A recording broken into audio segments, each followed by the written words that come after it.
आज हम बात करेंगे भारतीय किसान की, एक ऐसी कहानी जो सिर्फ आंकड़ों और नीतियों की नहीं है, बल्कि मिट्टी और आत्मा से जुड़ी हुई है।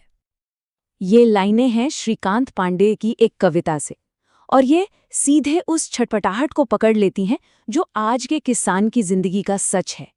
ये सिर्फ कोई काम नहीं है, बल्कि भूख और उम्मीद के बीच की एक लगातार दौड़ है। तो चलिए इस कहानी को जरा और गहराई से समझते हैं, और इसे समझने के लिए सबसे पहले किसान के मन की आवाज सुननी होगी। और भला कविता से बेहतर जरिया और क्या हो सकता है। कवि बताते हैं कि कैसे किसान आज उन सब चीजों से कट गया है जो कभी उसकी अपनी थीं। उसके खेत, उसके गीत, उसकी कहानियां। अब तो जिंदगी मानो बस एक इंतजार बनकर रह गई है, कभी रोटी का, कभी पानी का, तो कभी सिर पर एक छत का। तो कुल मिलाकर ये कविता हमें एक ऐसे चक्र में ले जाती है जो कभी खत्म ही नहीं होता। कर्ज, संघर्ष और एक बेहतर कल का इंतजार, यही तो है आज की हकीकत। पर एक सवाल मन में आता है, क्या ये सारी परेशानियां, ये संघर्ष बस कुछ सालों की बात है, या फिर इसकी जड़ें इतिहास में कहीं बहुत गहरी हैं? चलिए जरा वक्त में पीछे चलते हैं और देखते हैं कि आज की ये आवाज अतीत में कैसे गूंजती थी। और जानते हैं रानी की बात क्या है? आज से लगभग 100 साल पहले महान लेखक प्रेमचंद ने किसान की ठीक इसी हालत को अपने शब्दों में बयान किया था। उन्होंने कहा था, कर्ज वो मेहमान है जो एक बार आ जाए तो फिर जाने का नाम ही नहीं लेता। गोदान जैसे उनके उपन्यास उठाकर देख लीजिए, वो हमें दिखाते हैं कि किसान हमेशा से ही जमींदारों और साहूकारों के जाल में कैसे फंसा रहा है। मतलब पीढ़ी दर पीढ़ी उसकी जिंदगी बस किस्मत और गरीबी के भरोसे चलती रही, जहां अपनी ही मेहनत का फल उसे कभी नहीं मिला। तो ये बात तो साफ है कि ये कोई आज की समस्या नहीं, बल्कि एक ऐतिहासिक चुनौती है। और इतनी बड़ी, इतनी पुरानी समस्या से निपटने के लिए एक मजबूत सिस्टम की जरूरत तो पड़ेगी ही। तो आइए अब देखते हैं कि इस बड़ी चुनौती से निपटने के लिए आज सरकार की तरफ से क्या कोशिशें हो रही हैं। देखिए, सरकार ने कई एंगल से इन दिक्कतों को हल करने की कोशिश की है। जैसे इनकम ऊपर नीचे होती रहती है, तो उसके लिए है पीएम किसान स्कीम, जिससे सीधे अकाउंट में कुछ मदद पहुंचती है। फसल खराब होने का डर हमेशा बना रहता है, तो उसके लिए है प्रधानमंत्री फसल बीमा योजना। महंगे कर्ज के बोझ को हल्का करने के लिए ब्याज सहायता योजना है, और फसल को सही से स्टोर करने के लिए एग्रीकल्चर इंफ्रास्ट्रक्चर फंड भी बनाया गया है। पर क्या ये सरकारी स्कीमें और आंकड़े ही पूरी कहानी है?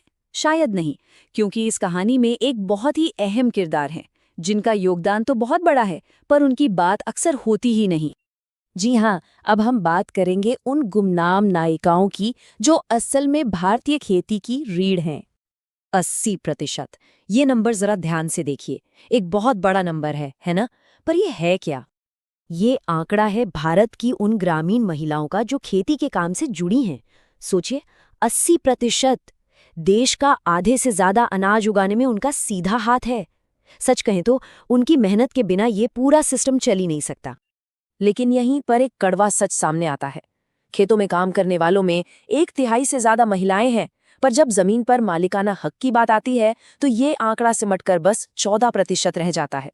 और ये सिर्फ एक नंबर का फासला नहीं है, इसका मतलब है कि वो लोन, सरकारी स्कीमों और यहाँ तक कि फैसले लेने की ताकत से भी दूर हो जाती हैं। तो सवाल फिर वहीं आके खड़ा हो जाता है, जब चुनौतियां इतनी गहरी हों, समाज में भी और सिस्टम में भी, तो क्या ये निराशा का चक्र कभी टूट भी पाएगा? लेकिन शायद इसका जवाब सिर्फ सरकारी नीतियों में नहीं, बल्कि कुछ लोगों की हिम्मत भरी कहानियों में छिपा है। तो चलिए उम्मीद के कुछ ऐसी ही बीजों को अंकुरित होते हुए देखते हैं। मिसाल के तौर पर धार जिले के किसान नरेंद्र राठौड़ को ही लीजिए। उन्होंने क्या किया?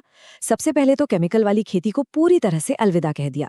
फिर नींबू, गुड़ और छाछ जैसी घर की चीजों से ही नेचुरल कीटनाशक तैयार कर लिए। रिस्क कम करने के लिए एक नहीं, दो नहीं, बल्कि पूरी 14 अलग अलग फसलें उगाई। और सबसे बड़ी बात, अपनी उपज को फार्मर फ्रेंड ब्रांड के नाम से सीधे कस्टमर्स तक पहुंचाया। ऐसी ही एक और कमाल की कहानी है रामलाल जी की।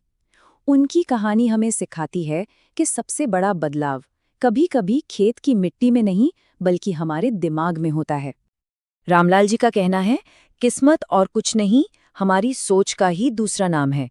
जिस दिन मैंने खुद पर और अपनी मेहनत पर यकीन करना शुरू किया, उसी दिन से मेरे हालात बदलने लगे।